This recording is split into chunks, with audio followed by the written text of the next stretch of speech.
Bismillahirrahmanirrahim. Yang saya hormati Al-Ustaz Yunus Zakin hafizahullah ta'ala selaku Kepala Sekolah SMP Kutab Rabbani. Namanya SMP Kutab Rabbani ya, SMP Kutab Rabbani. Kemudian yang saya muliakan para sivitas dan para ustadzah, ana ucapkan kepada semuanya Assalamualaikum warahmatullahi wabarakatuh. Alhamdulillah wassalatu wassalamu ala Rasulillah. Amma ba'd. Sebuah kehormatan buat saya untuk dapat hadir bersua dengan orang-orang yang Rasulullah sallallahu alaihi wasallam telah memberikan sanjungan kepada mereka ya. Di mana beliau dalam hadis Utsman bin Affan radhiyallahu anhu mengatakan khairukum man ta'allamal Qur'ana wa 'allamahu. Yang terbaik di antara kalian adalah yang belajar Al-Quran dan mengajarkannya. Ini sebuah kehormatan bagi para pengajar Al-Quran. Allah berikan kepada mereka sebuah keutamaan yang tidak didapat dengan mengajarkan ilmu yang lainnya. Oleh karena itu, sekedar mengingatkan bagaimana derajat yang mulia ini terjaga. Bagaimana para guru Al-Quran yang mungkin dalam pandangan sebagian manusia biasa-biasa saja. Bahkan kita turut prihatin ketika para pengajar Al-Quran kurang dihargai oleh orang tua murid atau pihak sekolah atau juga murid-muridnya. Maka pada kesempatan kali ini, agar kita semua bisa bersabar dalam mengemban amanah menyampaikan ilmu ini, maka yang terpenting dari semuanya adalah menjaga niat. Ana akan membacakan beberapa poin yang ditulis oleh Al-Imam An-Nawawi rahimahullahu ta'ala dalam kitabnya At-Tibyan fi Adab Hamalatil Quran. Di bab keempat, yaitu fi adabi muallimil Quran wa muta'allimih. Ini berkaitan dengan adab para ustadzah, para pengajar dan orang-orang yang belajar. Yang pertama, beliau menyebutkan awwalu ma yanbaghi lil muqri' wal qari' an yaqsida bidzalika ridallah ta'ala. Jadi perkara pertama yang seorang pengajar dan yang belajar Al-Quran harus meniatkannya adalah mencari keridhaan Allah Azza wa Jalla. Dunia ini sangat remeh sekali untuk menjadi tujuan hidup. Insya Allah kita semua melihat orang-orang sukses yang meninggalkan dunia ini. Kita juga melihat orang-orang susah meninggalkan dunia ini. Dan ternyata dunia itu tidak bersahabat dengan siapapun. Tidak dengan para nabi, tidak pula dengan para nabi. Enggak. Maka niatkan dalam mengajarkan Al-Quran Al-Azim keridhaan Allah Azza wa Jalla. Dan ini menjadi niat setiap muslim dalam ibadahnya, dalam gerak-gerik dan aktivitasnya. Di mana Allah Azza wa Jalla mengatakan di surat Al-Bayyinah, "Wa ma umiru illa liya'budullah mukhlishina lahuddin hunafa wa yuqimus salah wa yu'tuz zakah wa dzalika dinul qayyimah." Tidaklah manusia diperintahkan melainkan hanya untuk beribadah kepada Allah mukhlishina lahuddin, memurnikan untuknya ketaatan. Dia berada di jalan yang lurus, meninggalkan segala kesyirikan, mendirikan salat, menunaikan zakat, dan itulah ajaran yang lurus. Dan dalam hadis yang diriwayatkan Imam Bukhari dan Muslim, yang insyaallah kita semua menghafalnya, yang merupakan hadis pertama yang dicantumkan oleh Al-Imam An-Nawawi dalam kitabnya Al-Arba'in An-Nawawiyah, "Innamal a'malu binniyat wa innama likulli imri'in ma nawa." Amalan itu harus ada niatnya, dan amalan itu bergantung dengan niat. Dan untuk setiap orang apa yang diniatkan. Jumlah sivitas SMP ini berapa orang? 8 orang. 8 orang ini mungkin perannya sama, tapi niatnya belum tentu sama. Sama-sama mengajarkan Al-Fatihah, sama-sama mengajarkan juz amma, sama-sama mengajarkan tajwid, mengajarkan kepada para siswi berbagai macam ilmu yang dengannya mereka menjadi lebih mengerti tentang Al-Quran Al-Azim. Tapi niatnya beda-beda. Maka semua akan mendapatkan apa yang dia niatkan. Al-Imam Nawawi menyebutkan ada sebuah riwayat dari Ibnu Abbas radhiyallahu anhuma, di mana beliau mengatakan, "Innama yu'tar rajulu ala qadri niyatihi." Orang itu akan mendapatkan balasan sesuai dengan kadar niatnya. Ketika niat, umpamanya aku mau mengajarkan ilmu yang dititipkan kepada aku. Aku mau cari keridhaan Allah Azza wa Jalla. Aku mau dapat amal jariyah. Aku ingin kalau mati ilmu ini terus bermanfaat. Aku ingin mereka mendoakanku. Ada niat-niat baik. Jadi hendaklah setiap orang itu belajar fiqhun niyah. Amalannya satu, niatnya bisa banyak.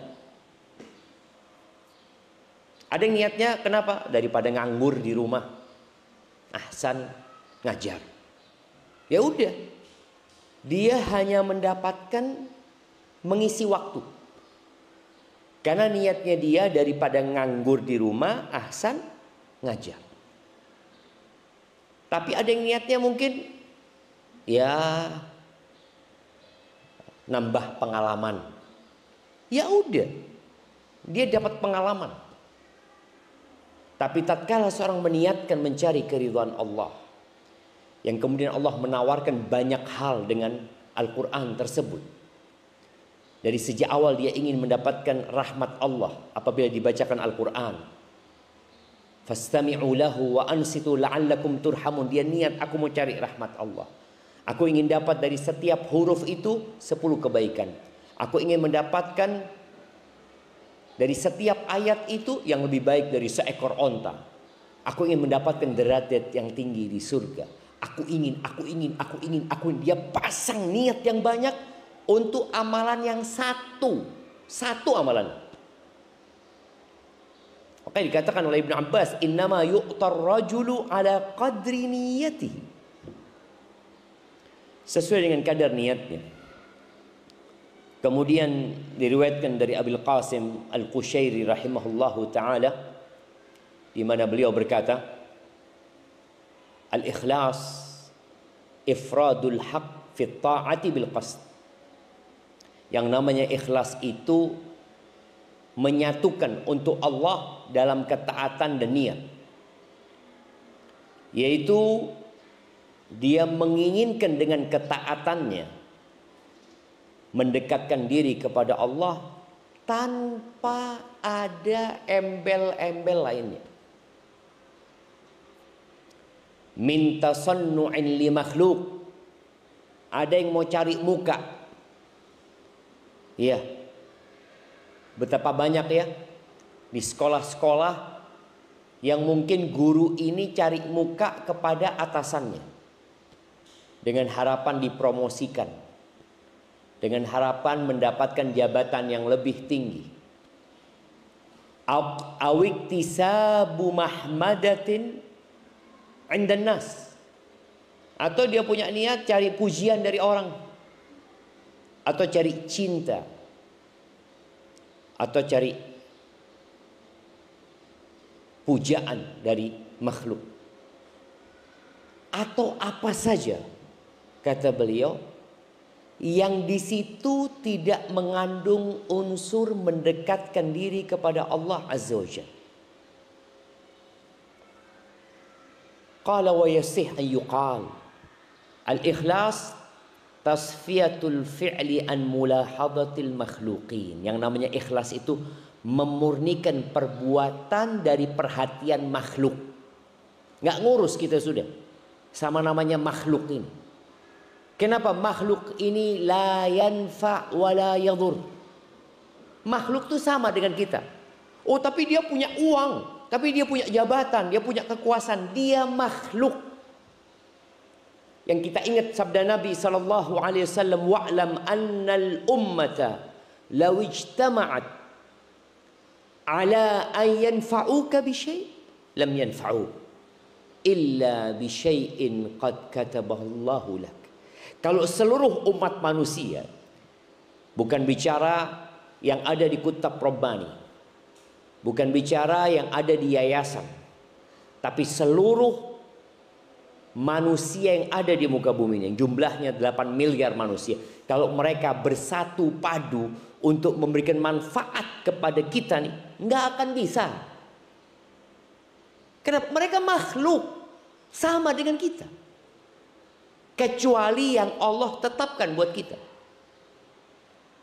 Dan sebaliknya, walau ijtama'u ala an yadurruka bi syai' lam yadurru illa bi syai'in qad katabahu Allahu 'alaika.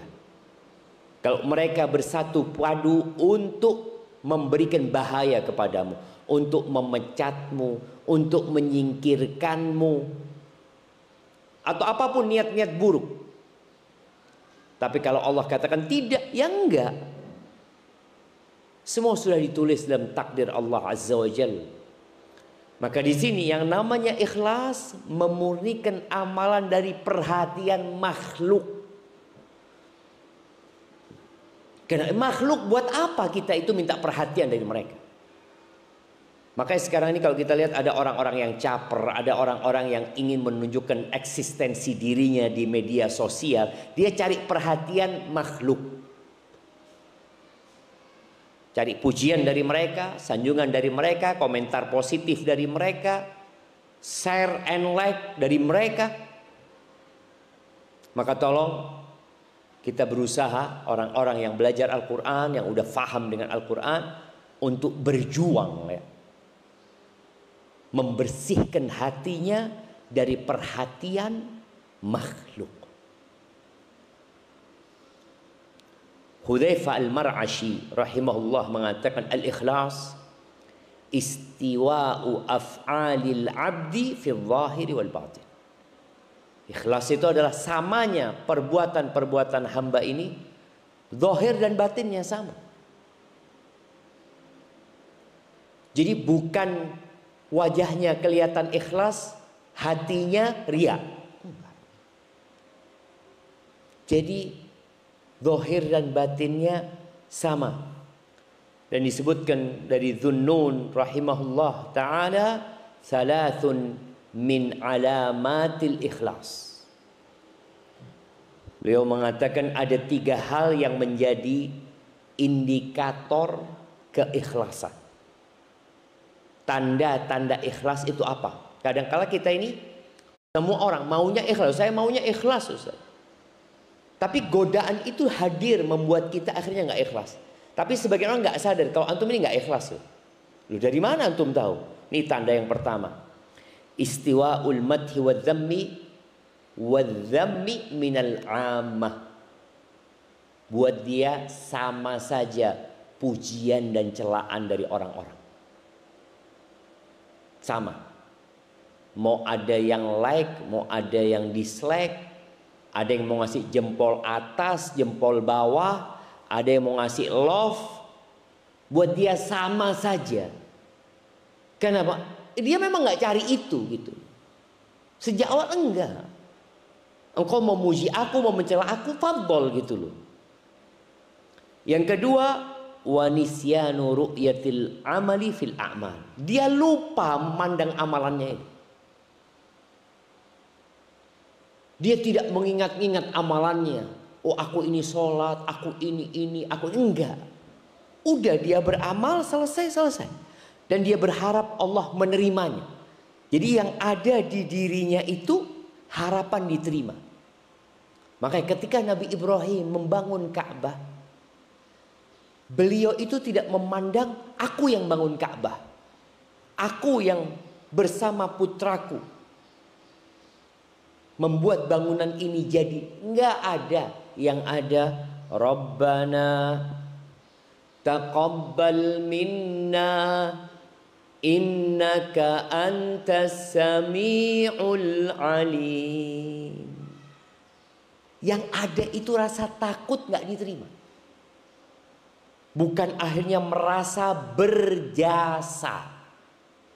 Oh, kalau nggak ada aku nggak jadi itu kutab. Kalau nggak ada aku nggak selesai itu. Ada orang-orang yang akhirnya merasa punya jasa.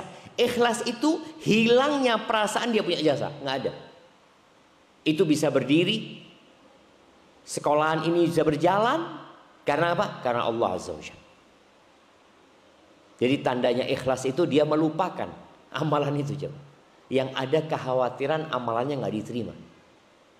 Makanya ketika Allah menyebutkan orang-orang Badui, yang Allah mengatakan yamunnuna 'alaika an aslamu. Mereka merasa berjasa dengan mengatakan kami masuk Islam. Loh, Allah yang berjasa memberikan hidayah kepada kalian. Maka tatkala para ustadz dipilih ya untuk diletakkan di tempat ini, ingat, jasa terbesar adalah jasa Allah Azza wa Jalla. Allah yang berbuat baik kepada kita. Maka katakan hadza min fadli Rabbi. Kemudian yang ketiga, waqtida'u thawabil a'mal fil akhirah.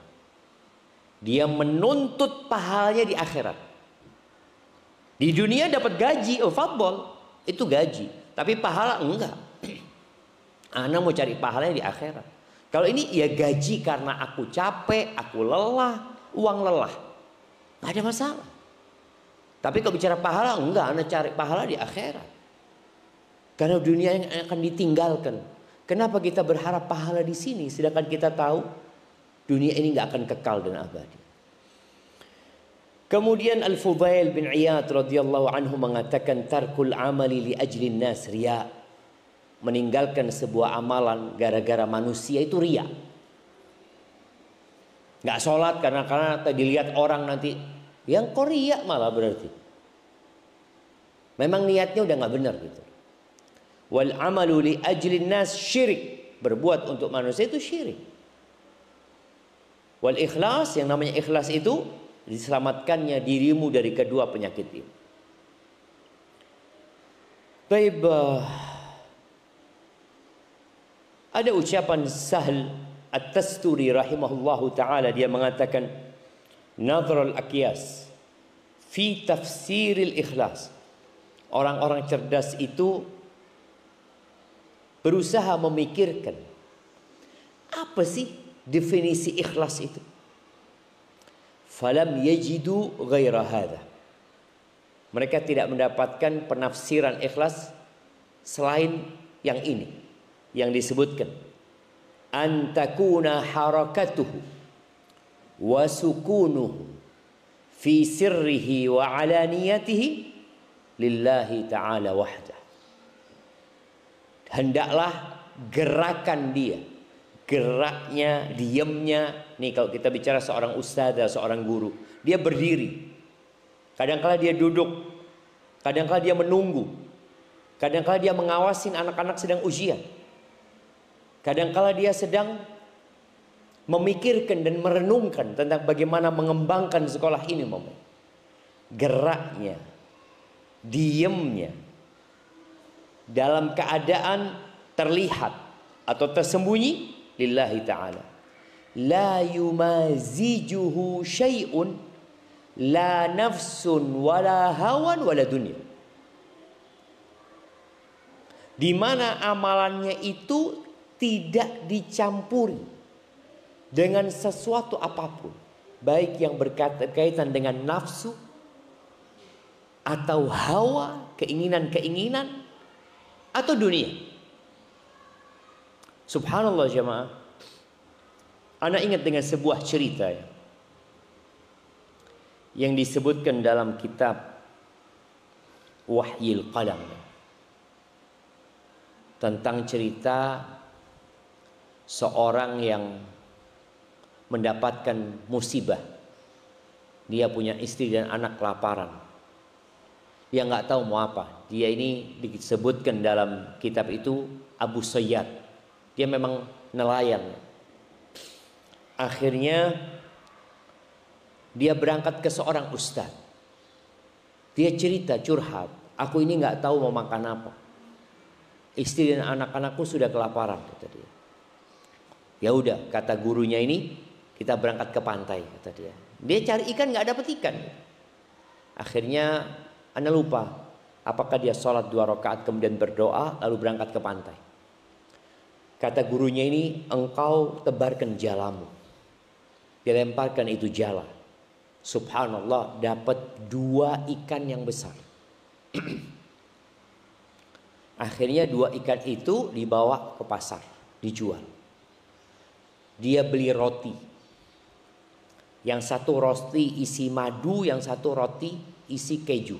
Karena makanan pokok di masa itu ya boleh jadi memang roti gitu. Akhirnya dia datang ke gurunya, mau ngasih 1 roti ke guru. Kata gurunya mengatakan, "Lau talabna li anfusina." Kalau niatnya kami itu untuk diri kami sendiri, kayaknya ikan itu nggak akan keluar, kata dia.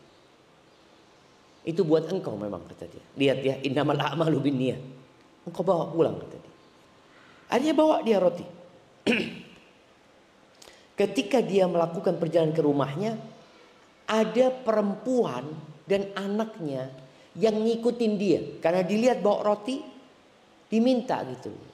Berikan kepada kami, lapar, ini, itu, kata dia.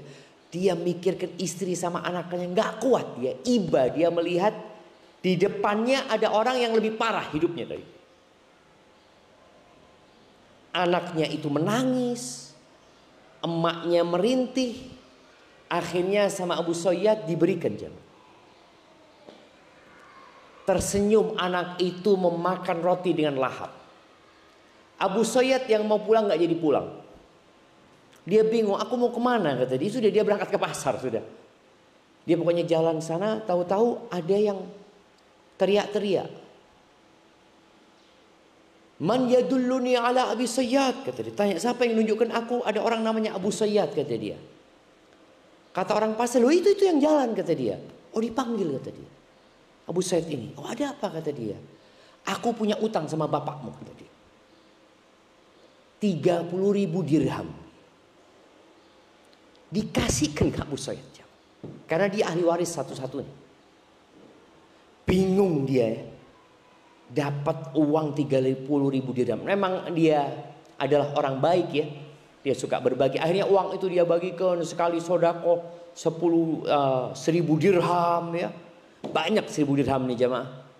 Bisa jadi senilai 100 dinar ya. Ya kira-kira 425 gram emas sekali sodako. Eman sodakohnya. Dan uangnya diputar sama dia, jadi orang kaya, sukses dia. Suatu hari dia bermimpi. Dia bermimpi seakan-akan kiamat terjadi. Lalu ada yang mengatakan kepada dirinya, "Qum uhdur hisabaka." Datang, berdiri engkau. Hadirin hisabmu. Sudah. Subhanallah jemaah. Ketika ditimbang amalannya lebih banyak dosanya. Maka Abu Said ngomong, "Mana sodakoh-sodakohku?" kata dia. "Oh, sodakoh-sodakohmu." Dihadirkan. Sodakoh 1.000 dirham itu ditaruh timbangan jamaah seperti kapas. Nggak ada berat. Kenapa? Karena di dalamnya ada hawa nafsu. Ada keinginan dirinya. Nggak ikhlas lillahi ta'ala. Ada orang membantu mengajar. Kenapa antum mengajar Al-Quran? Oh, anak memang suka ngajar. Ada nggak bisa nggak ngajar? Ada suka. Loh, antum niatnya suka karena suka atau karena cari mardhatillah tabaraka wa ta'ala? Abu Sayyid sodako karena suka sodako. Orang Kristen ada yang suka sodako. Kita lihat. Ada orang-orang non muslim itu kok sodako 1 miliar, 2 miliar ya. Ada. Apakah dia ikhlas lillahi? Enggak. Dia kalau ditanya kenapa? Aku memang suka membantu orang lain. Ingat, innamal a'malu binniyat. Maka disebutkan di sini bahwasanya yang namanya ikhlas itu nggak dicampuri dengan keinginan jiwa oleh nafsu atau urusan dunia, nggak ada. Yang kau cari tadi, ya aku cari keridhaan Allah SWT. Aku cari pahala tuh dari Allah Azza wa Jalla. Akhirnya Abu Sayyid merasa ketika melihat timbangannya jomplang itu jemaah. Dikatakan kepada dia, engkau nggak akan dizalimin, kata dia. Apalagi masih ada roti yang kau kasihkan ke pengemis itu, kata dia. Kata Abu Sayyid, itu 1.000 dinar nggak ada nilainya, apalagi cuma 2 roti. Engkau nggak akan dizalimin. Hadirin, ya, roti itu ditaruh jemaah, timbangannya itu sama jemaah. Bayangin, cuma roti berat di timbangan. Maka kenapa Ibn Abbas mengatakan, innama yu'tar rajulu ala qadri niyati. Orang itu dikasih sesuai dengan kadar niatnya. Mungkin amalannya besar, tapi niatnya kecil, ya kecil itu loh, niatmu itu. Agak tenang Abu Sayyid. Ada lagi amalanmu, kata dia. Apa? Senyuman pengemis itu ketika engkau kasih roti. Subhanallah ya. Dan Nabi SAW ketika ditanya amalan yang paling dicintai Allah apa? Sururun tudkhiluhu ila muslim. Kegembiraan yang kau transfer ke hati seorang muslim. Itu senyumannya ditaruh di timbangan jomplang. Jomplang. Maka tolong kita benar-benar memperhatikan niat kita. Bukan amalannya. Amalannya sudah baik, selesai. Sudah amalannya kita ngajarin Al-Quran. Kita bergabung dengan kutab SMP, kutab Robbani. Apa kerjaannya? Ya, mendidik generasi masa depan. Mendidik perempuan-perempuan ini bagaimana mereka menjadi hamba Allah yang taat. Menjadi istri yang soleha. Menjadi ibu yang teladan. Tapi tolong niatnya diperhatikan. Kemudian bangun Abu Sayyid itu dari tidur. Dia disadarkan bahwasanya banyaknya amalanmu belum tentu berat di timbangan. As-Suri radhiyallahu anhu mengatakan, ana masih membacakan yang ditulis oleh Imam Nawawi ya. Dia mengatakan, la ta'mal lin-nasi syai'an wa la tatruk lahum syai'an wa la tu'ti lahum syai'an wa la takshif lahum syai'an. Jangan engkau beramal dengan niat manusia, amal apapun. Jangan meninggalkan sesuatu apapun demi manusia. Jangan memberi demi manusia apapun, dan jangan menyingkap demi manusia apapun.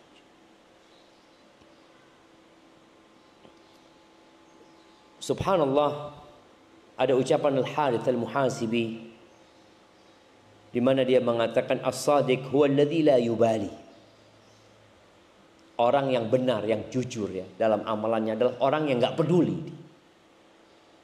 Orang itu enggak peduli.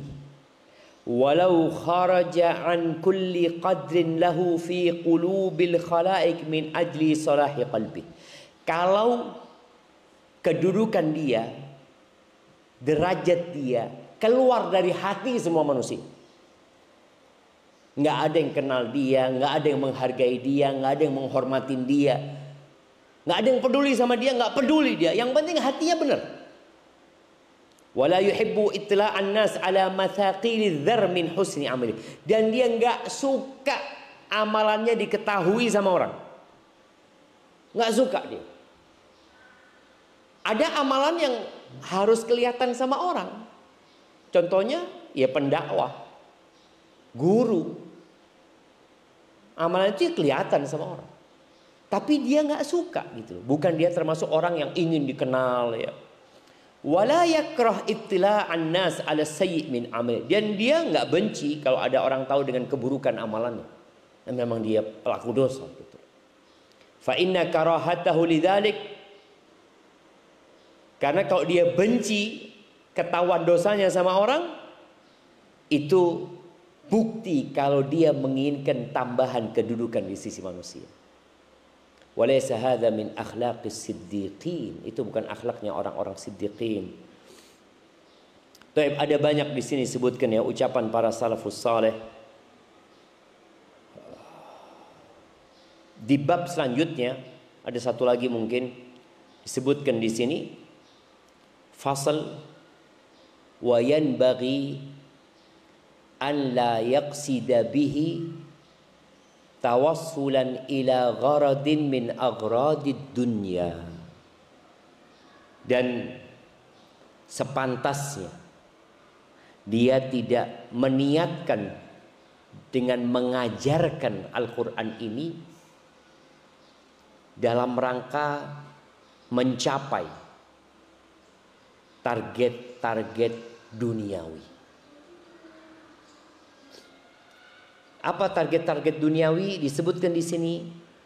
Harta, kedudukan, jabatan,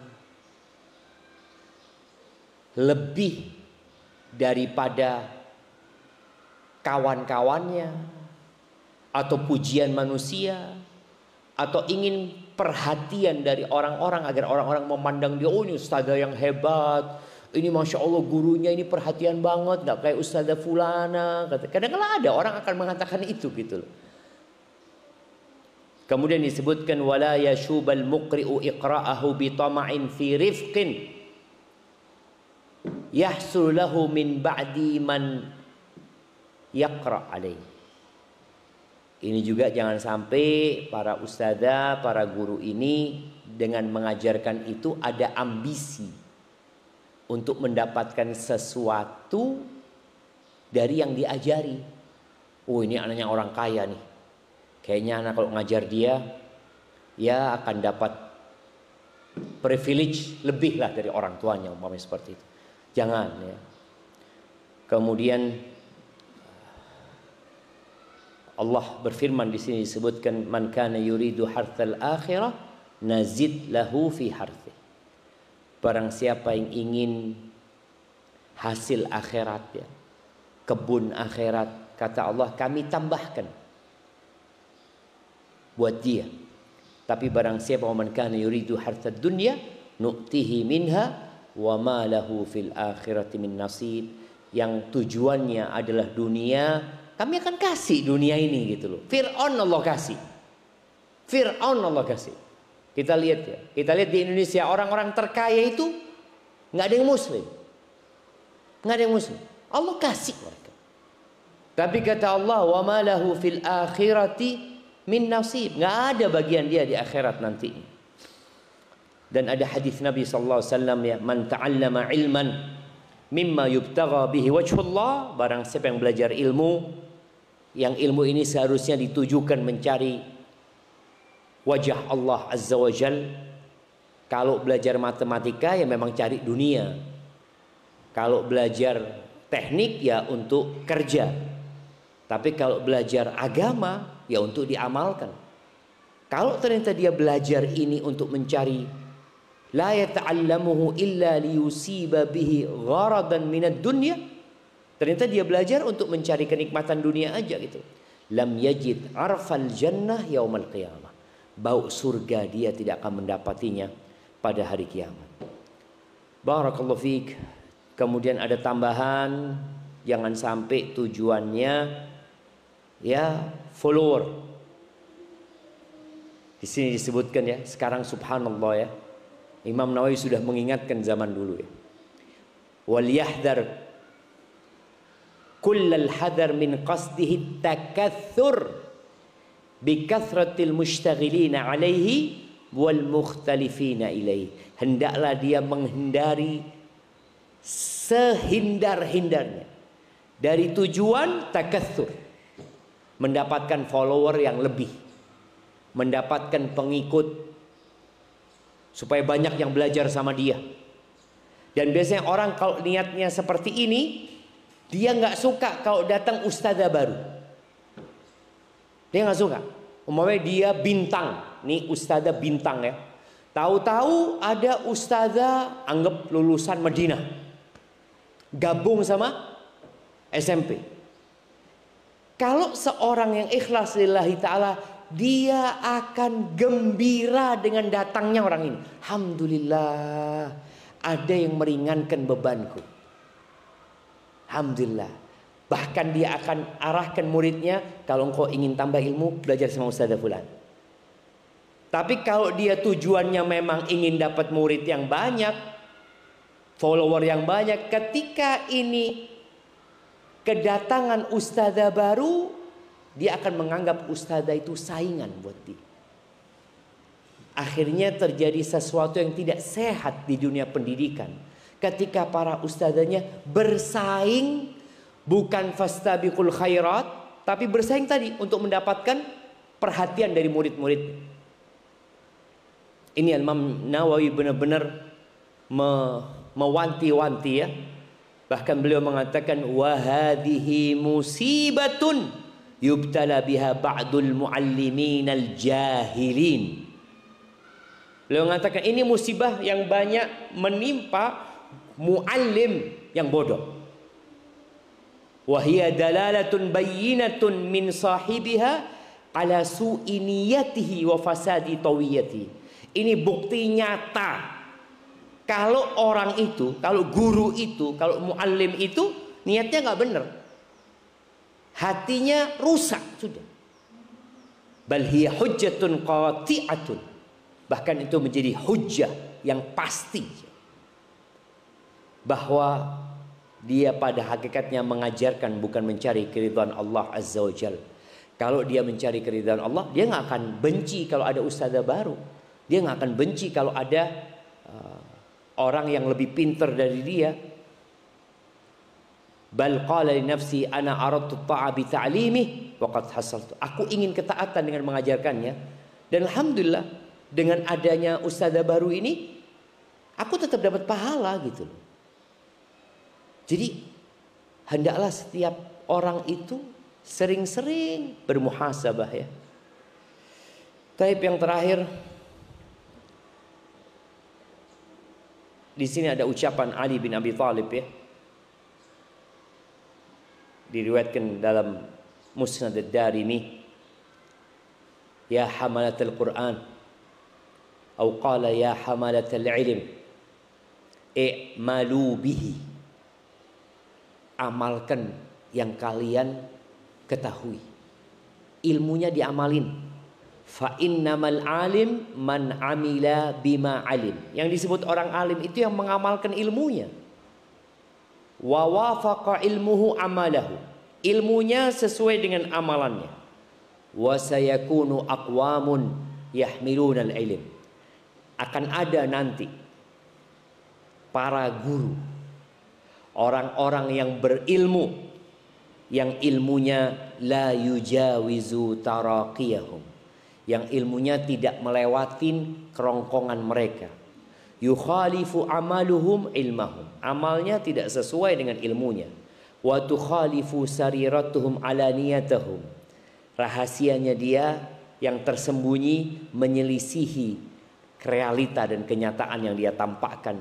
Yajlisuna hilaqan, mereka duduk di majelis-majelis ilmu. Yubahi ba'duhum ba'dha, dalam rangka untuk berbangga-banggaan, menyombongkan dirinya di atas yang lainnya. Hatta innar rajula, sampai boleh jadi nanti ada seorang la yaghdabu ala jalisihi ayyajlisa ila ghairihi wa yadaw. Dia akan marah ketika ada muridnya yang pindah ke guru yang lainnya. Kok nggak pernah ngaji di tempatku lagi ini? Oh ternyata pindah ke ustazah fulana umpamanya. Ulaika la tas'adu a'maluhum fi majalisin tilq ila Allah tabaraka wa ta'ala. Itu orang-orang yang amalan mereka nggak akan diangkat menuju kepada Allah azza wa jalla.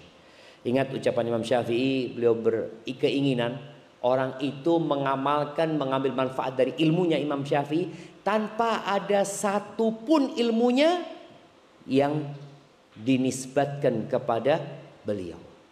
Barakallahu fiik, itu yang dapat Anda sampaikan. Kurang lebihnya mohon maaf, semoga bermanfaat buat Anda yang menyampaikan. Karena ketika Anda membaca ini, ya semuanya ini juga ditujukan kepada diri Anda sendiri sebagai seorang guru, sebagai seorang ustadz, sebagai seorang pendakwah, dan anak ingin berbagi ini kepada para ustadz dan ustadzah yang ada di SMP Kutab Rabbani ini. Aqulu qawli hadza wa astaghfirullah li wa lakum wa lisairil mu'minin wal mu'minat fastaghfiruh innahu huwal ghafurur rahim.